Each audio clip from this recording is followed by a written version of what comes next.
ప్రతి సందర్భంలోనూ చంద్రబాబు నాయుడు ఏమంటాడు? సంపద సృష్టించడం తెలిసిన వ్యక్తిని సంపద సృష్టిస్తా, ఆదాయాన్ని పెంచుతా. పోనీ నిజంగానే ఏ స్థాయిలో సంపద సృష్టించాడు, ఆయన పరిస్థితి ఏమిటి అని ఒకసారి ఈ 14 ఏళ్ల తన పరిపాలన ఒకసారి చూద్దాం. ఆ రెడ్ లైట్స్ లో పెట్టినదంతా ఆయన పరిపాలనే. ఆ 14 ఏళ్ళ ఆయన పరిపాలన మీరే గమనించండి.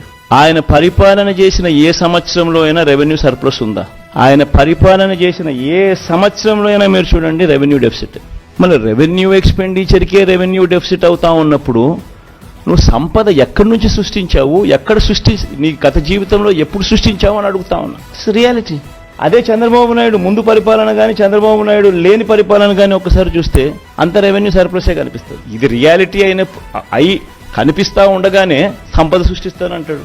సృష్టించలేదు అని చెప్పి లెక్కలు చెప్తా ఉన్నాయి, కనిపిస్తా ఉన్నాయి. ప్రతి సంవత్సరం రెవెన్యూ డెఫిసిట్ కనిపిస్తా ఉంది.